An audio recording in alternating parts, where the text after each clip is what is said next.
Баршаңызға сәлем. Менің есімім Нұрсұлтан, никнейм Еріншек. Еріншектігім соншалықты мен бұрынғы жазған осындай дәптерім тауып алдым. 2021 жыл жазылған. Сырттарына қарасаңыздар, Қазақ Репабликтің сол кездегі стикер пагын байқасаңыздар болады.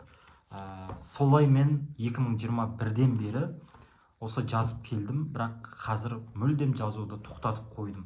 Себебі мына әлеуметтік желі деген мені жеп тастады. Сол әлеуметтік желілерден босауға әрекет жасау үстіндемін. Солай мен 25 маусым 2021-ден бері жазған, 2022-де тоқтап қалды деймін, есімде жоқ қазір. Енді ақтарып жатырмын. Сол жазғандарымды ақтарып отырып, мен өзімнің қызық бір жазбамды тауып алдым. Сол жазбамды сіздермен бөлісіп кетейін. Мынау мен ба деп кәдімгі таң қалып отырмын осы кезде. Бұл YouTube форматта жазылып отыр. Арнайы YouTube'қа туралап, YouTube'тың адамдарына арналып отыр. 21 қазан 2021 жыл. Дәл қазір түсініксіз жағдайда жүрмін. Не себепті екенін білмеймін, әлек болудамын. Жан-жақтағы адамдардың 4-ші курс бітіріп жатсыңдар ғой. 4-ші курс келіп қалдыңдар уже. Уақыт деген демде деген сөздері күннен күнге ұнамай бара жатыр. Неге екенін білмеймін, жақпай бара жатыр. Адам баласы негізінде 4 курс, яғни оқу бітіруші болғандықтан қуанышты, бөлек көңілді болып жүретін секілді. Ал мен болсам 11 бітірердей, мектеппен қоштасардай көңілсізбін. Бәлкім оған кінәлі карантин болар. Біздің алтындай қымбат 1,5 жылымызды ұрлаған. Осы шектеулер басталмай жатып, бір ұстазым айтып еді, 2-ші курс пен 3-ші курстың арасы золотая середина деп.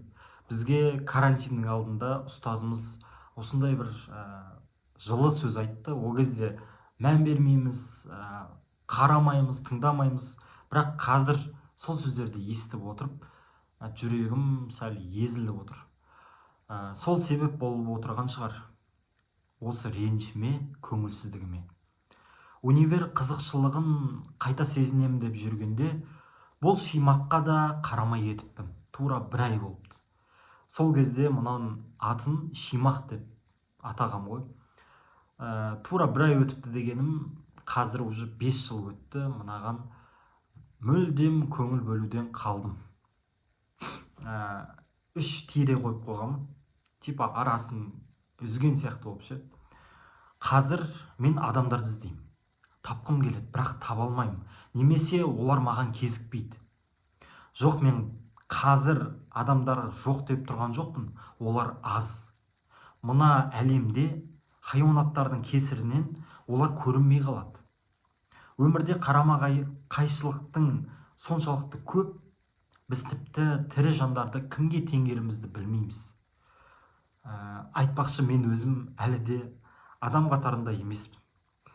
Оған себеп, менде адамға тән қасиеттер жоқ. Өзімнің теңеуіме өзім таң қалатын уақыт болады деп мүлдем ойламағам. Мынау сөздер менен шықты деп қазір таң қалып отырмын.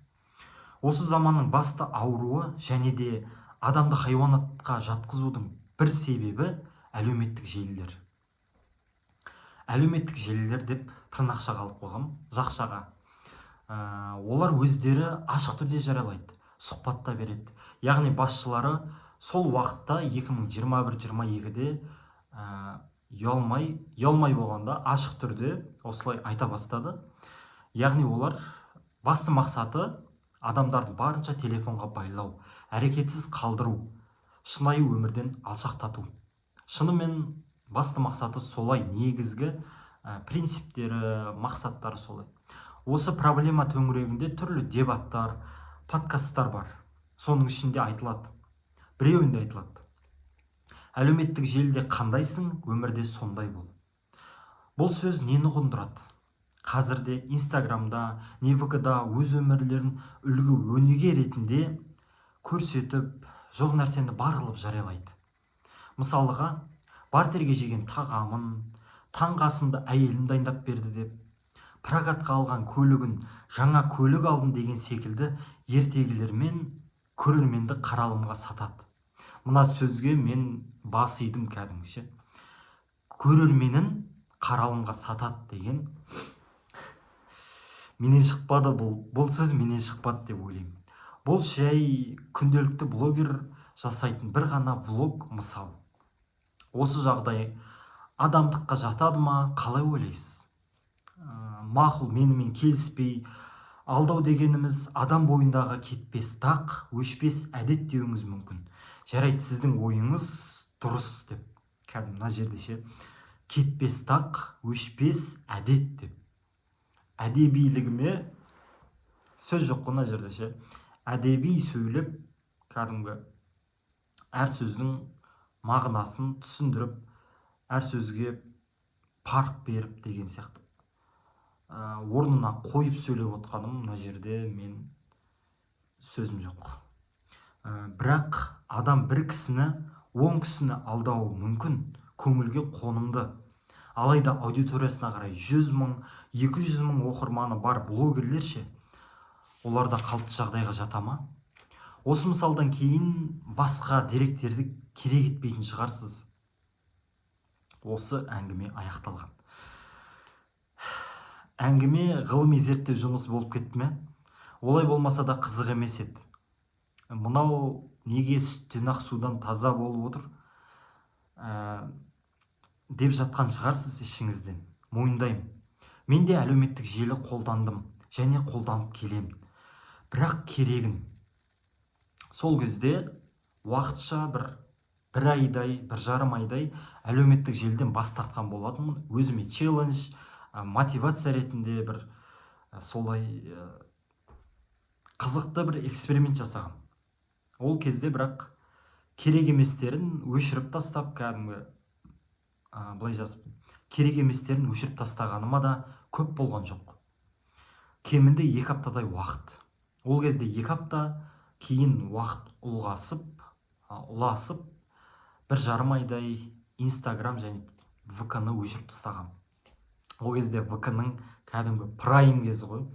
Олар Инстаграм және ВК деп қойды. Бірақ осы уақыт ішінде мен шынайы өмірге қайта оралдым.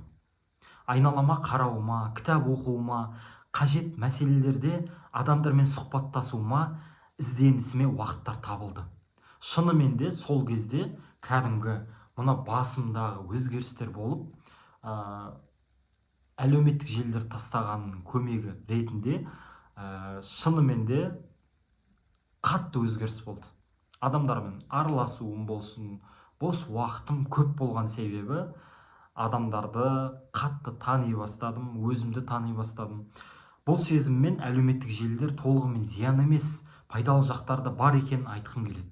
Сізге ұсынысым да осы. Қажетті, пайдалы желілерді қалдырып, керек емес зияндарын өшіріп тастауыңызға кеңес беремін. Шынымен солай. Негізі әлеуметтік желілердің пайдасы да бар, зияны да бар. Ары қарай біреудің өмірі, соғыс қақтығыс туралы жаңалықтар, президенттердің саясаты секілді артық мәселелер сізге не үшін керек? Жай ғана миыңызды ауырлық түсіреді, уайымға ұшыратады. Бәрібір сіз ештеңе өзгерте алмайсыз. Шынымен біз әлеуметтік желіде көріп жүргеніміз бос мусор. Азаннан бастап қолымызға телефон ұстап, кешке жатарға дейінгі мынау болып жатқан процесс бізге ешнәрсе әкелмейді. Одан да сол бос уақытыңызды пайдалы дүниеге жұмсаңыз деп леп белгісімен бітірген екен. Тырнақша, яғни жақшаның ішіне, сіз телефонның түбіне жетпейсіз, бірақ телефон сіздің түбіңізге жетеді деп нүкте қойған екен. Мынаның ішіндегі сөздер, мен қазір жаңадан осындай блокнот арнап отырмын. Бұған енді жазам, енді бастайым. Бірақ ең ыстығы маған осы. Ыстық дәптер кәдімгі. 2021-ден бері 5 жыл өтті. Одан бері біраз нәрселер өзгерді. TikTokқа кірдім, TikTok аудиториям пайда болды. Енді міне YouTubeқа көшсем деген ниеттем. Алғашқы видеолардың бірі. Мына жерде жазылған ақпараттар, сөздер, әдеби мағыналар мені әлі де таңғалдырып отыр. Мен жаздым ба деген секілді. Өз-өзіңді мойындау, артқа қайту, яғни өзімнің бұрынғы версиямды қайта оралту менің басты миссиям болайын деп тұр. Жаңа жазбалар, осы қазіргі датаны айтайын. 7 наурыз 8-не ауысқан күн, сағат 12-ден асып кетпесе, уақыт сондай уақыттар болып қалды. Мен ораза кезінде өзгерістерді қалап отырмын. Сол себепті мынау ескі дәптерімді тауып алып, бұл жерде не жазғам, не айтқам деп өзіме есеп беріп, жаңа блокнотқа көшіп, өзіме бір қызық сөйлемдер болды. Мен өзіме мына жерде мынандай баға беретін едім. Қазір бұлай сөйлей алмаймын, бұлай жаза алмаймын. Сол себепті мен қайтып оралғым келеді өзіме, бұрынғы версияма, бұрынғы прайм кезіме. Мына YouTube канал соның алғашқы баспалдағы секілді болсын. Мен алғашқы видеомды YouTubeқа салғаныма 3 ай болыпты, 3,5 ай даже болып қалған.